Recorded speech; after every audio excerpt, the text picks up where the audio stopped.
Say the quiet part out loud.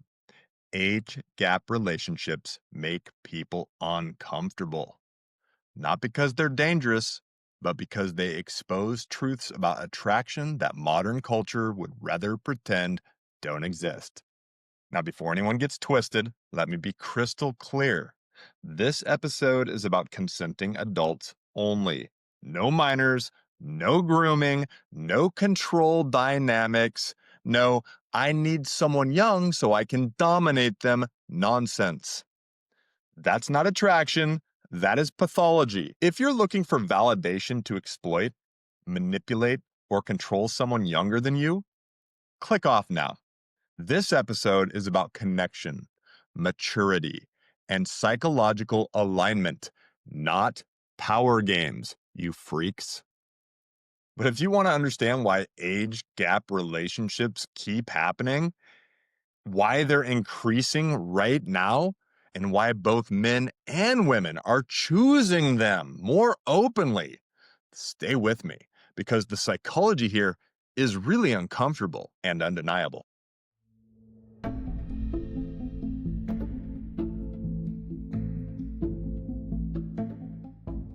An age gap relationship is typically defined as a romantic relationship with a 10 plus year age difference. Now, historically, these relationships were really common. I mean, back in the day, they were completely socially accepted, right? They were even expected in a lot of cases. So, why the outrage now? Well, psychological and cultural factors have shifted, right? For instance, modern equality narratives struggle with the biological asymmetries, fear of exploitation due to poor examples, which, quite frankly, they do deserve criticism. I mean, you hear about some of these relationships in the media, and they're a train wreck, and it's usually involving one person with more power over another. Those should be discarded. Those should be looked down upon. That is not what we're talking about here today. Another reason that people have a problem is projection, right? I mean, people confuse unhealthy dynamics with all age gaps, right? They're overdoing it. They're stereotyping. They're overgeneralizing, right? And let's be honest, online culture, it rewards outrage rather than nuance. It's better to get to, people on TikTok, people on YouTube screaming about how, age gap relationships are, destroying the nuclear family, right? They're crushing society. It's, look, it's a moral outrage, right? If it bleeds, it leads. Am I right? Now, some examples of how this shows up, right? A healthy couple gets lumped in with the exploitative headlines. A happily married couple, they've been probably together for 10 years, right? They've got kids, they support each other, they love each other, and yet people are now looking down on them because they're just a little bit too far apart for Aunt Karen. Thanks, Aunt Karen. I mean, social media assumes power imbalance without observing behavior. I mean, that's what they do, right? People react to the optics instead of the dynamics. But psychology doesn't operate on Twitter vibes. It operates on patterns, my guys. The truth is, age itself isn't the risk factor. Maturity mismatch is. Maturity mismatch is the problem. And so let's talk about something that I've got into quite a bit. I've even written a manual on this for you fire starters. Let's talk hypergamy, right? Without the hysteria. Again, hypergamy in evolutionary psychology, right? It refers to the selective mate choice based on adaptive traits. That's all it is.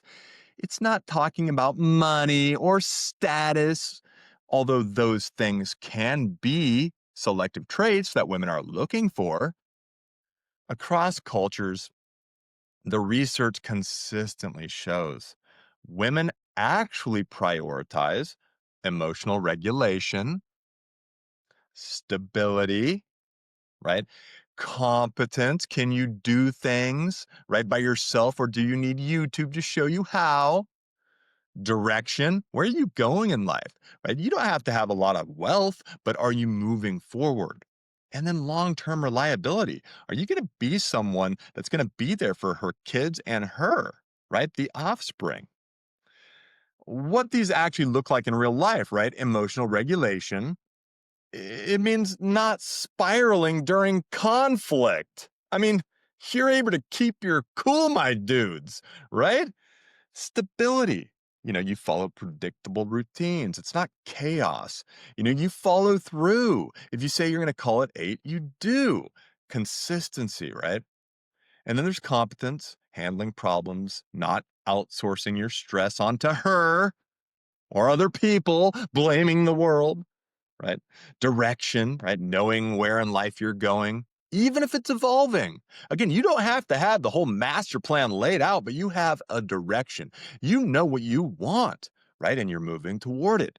That's autonomy, and that's attractive. These traits often, but not always, increase with age. That's just the bottom line. Not because older men are better people, but because, let's be honest, life experience trains the nervous system to be more regulated. I mean, things that I used to freak out about when I was a child, I don't freak out about those now, although I still get pissed off in traffic. Sorry, Dad. I mean, look, competence, right? It compounds through repetition. So the more times you have to practice things, right? The more times you have to practice getting good at, I don't know, building things, fixing sinks, fixing the tire. I mean, you just get better at it. You look more competent. And then identity. It stabilizes through consequences. Life makes your identity strong, right? You start to ground yourself just because of time passage in some cases, not always, right? You've still got really immature adults. I mean, I can be really immature sometimes. I like to have fun, too much sometimes. Another thing that happens through time, your purpose sharpens through failure. Young guys have had really just not a lot of chance to fail in life. And so they've never really experienced what it takes to sort of pick yourself back up, get yourself back on track, and move forward again, right? A lot of the time, younger guys go into panic mode right when these things happen. So when a woman dates older, it's rarely about money alone. Although, let's be real, if she goes out on the date and the more mature older guy, maybe he's grounded in some of the older values, more traditional values, right? He opens the door, he pays for the meal without asking to split it and things like this. Where a lot of younger guys, they've never been either trained to do these things or they just don't care, or they're sucked into the manosphere red pill garbage, right? That says treat women like crap. Well, a younger woman is not going to want that. I mean, guys, money is a signal, not the desire, right? The desire is predictability under pressure. My dudes, fire starters, you have got to show them that you are stable. And you do it through ethical masculinity. You know you do. Autonomy, competence, relatability, emotional control, all of the things that we teach you here based on the self determination theory, right? Look, here's where ethical masculinity really matters because the eminently feminine woman is selective, not submissive. And again, you can be a young woman and have these eminently feminine traits. It's all about building these things, right? They value safety without boredom. They want polarity without parenting. I mean, they want the excitement and the stability, but they don't want you to be their dad. You might have some of the traits of a dad, right? You're stable, you can get things done, you're competent, and these types of things, but it has nothing to do with age in that case, right? They are seeking connection, these eminently feminine women, not dependency. And practically speaking, she doesn't want to regulate your emotions, right? She wants to be in your world, not the babysitter of poor little boo-boos, poor little boo-boos, a fragile ego. Come on, guys, grow up. She doesn't want to be your mother. Look, she doesn't want chaos disguised as passion either. That is not what she wants, right? Passion's great, but it needs to be grounded in some stability. I mean, look, guys, she doesn't want a man child her age who's still figuring out identity. She wants someone who is secure. She also doesn't want an older man who wants obedience instead of partnership. It's not about the age in these situations. She wants a man who is grounded, regulated, competent, curious about life. And these are all things that the ethically masculine man does. Because the ethically masculine man, he doesn't seek a younger woman to control. He doesn't even seek a younger woman. He seeks the right woman. He doesn't need admiration to feel powerful, right? Which sometimes happens in these age gap situations, right? The younger woman feels sort of like a power imbalance and they're always praising and whatnot in order to sort of like seek that validation back. I mean, look, guys, an ethically masculine man, they lead with presence, not leverage, right? It's not a tit for tat type of thing. You do this for me and I'll do that for you. I pay the bill as long as you give me the sexy poo. That's ridiculous. That's not how any relationship should work. You lead with presence, okay? You treat attraction as mutual, not owed. Nothing is owed to you. You are never owed a woman's time or attention. In healthy age gap relationships, connection beats chronology, period. The benefits for women, right? And these are all research backed themes. Number one, greater emotional stability in the partner, right? Less reactivity during conflict. I mean, you're not always trying to one up her. You're not trying to win all the time. You're trying to repair. More containment during stress, right? Fewer emotional roller coasters. It's fun once in a while, but my God, the reason we go to Six Flags once or twice a year is because too much is chaos and it's not as fun anymore. They want less relational anxiety, fewer mixed signals, less guessing about intent. They want to know what you want. They want clear expectations, my guys. Give it to them. They want more consistent leadership, honestly. Plans are made and followed through, right? Decisions aren't outsourced to the lady, right? I mean, your woman wants you to make decisions without needing her all the time. She's making them. She's making decisions for herself. She wants emotional steadiness to replace the chaos. She wants a reduced emotional labor. I mean, gosh, guys, she doesn't want to manage your little fragile mood, right? She's not teaching basic communication here. She wants to relax into her femininity. The benefits for men? Increased vitality and motivation, guys. You have a renewed drive toward health and purpose, right?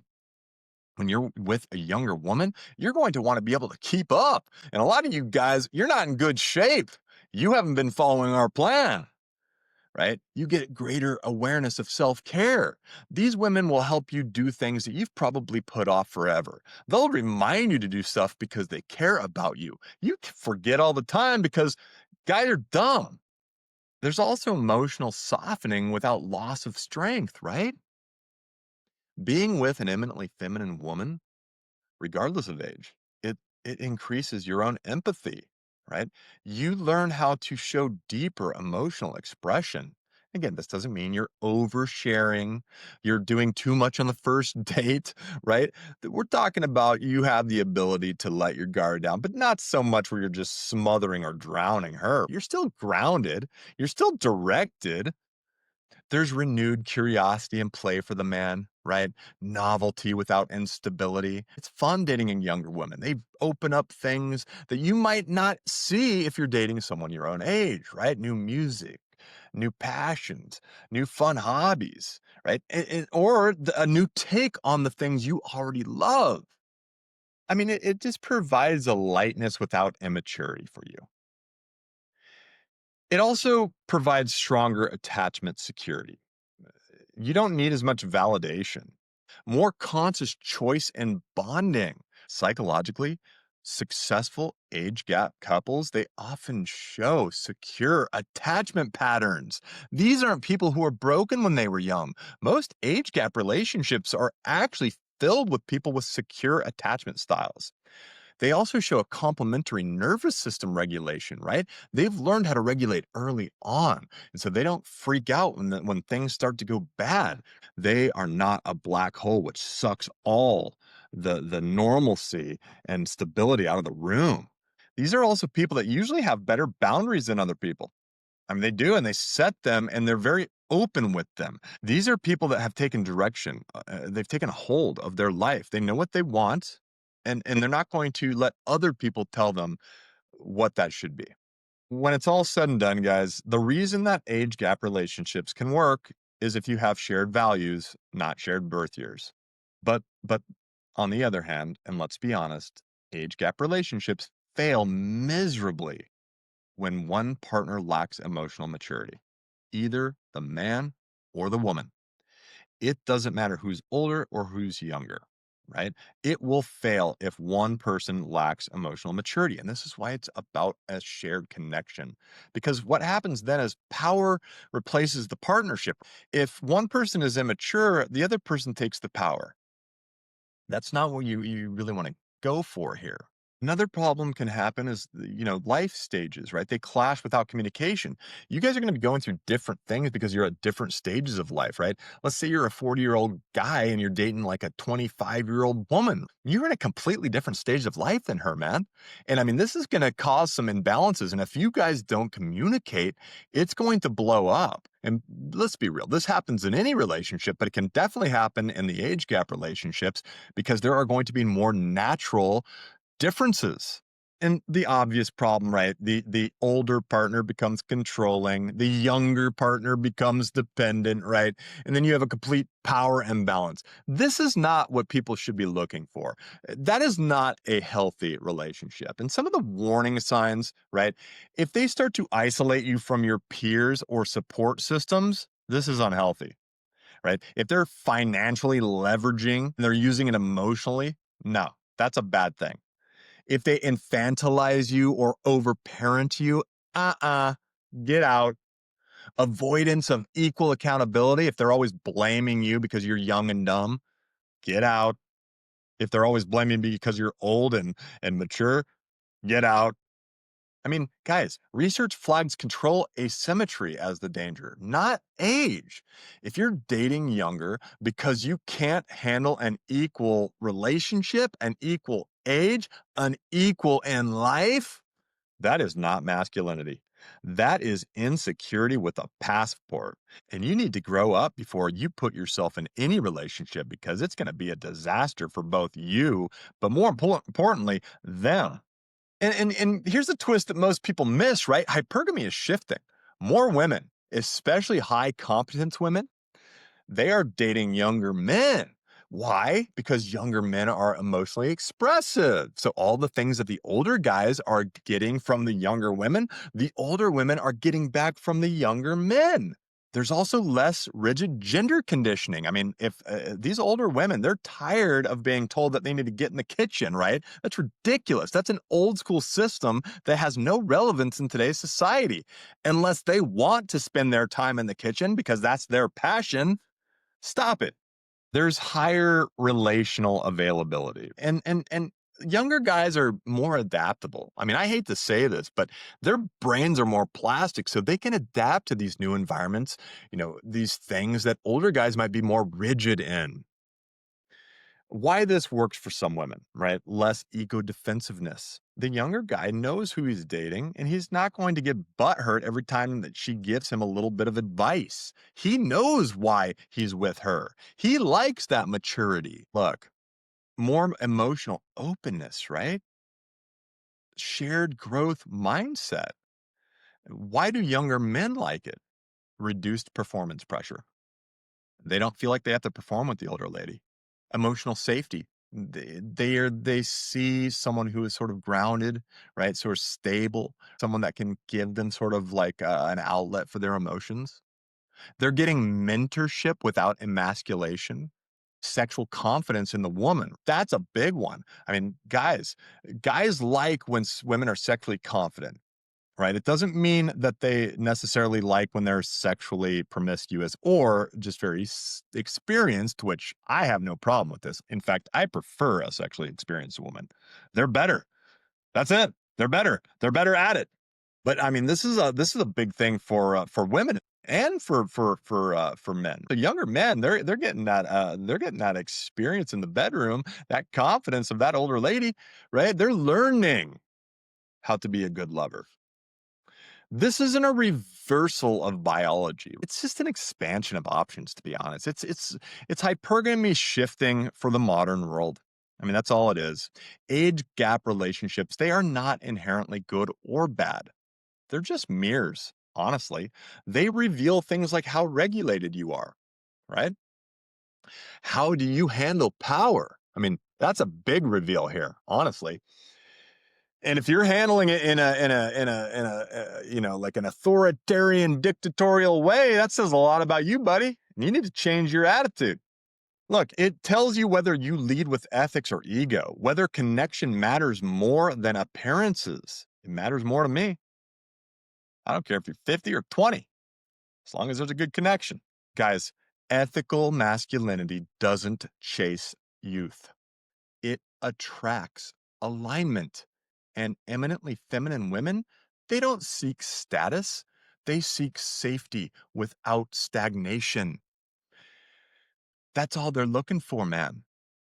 If this episode challenged you, good. Growth is uncomfortable. Subscribe to Plant the Spark. Share this with someone who's ready for nuance, not outrage. I'm Mike, your dating and relationship coach. And connection. Guys, connection always beats convention. See ya.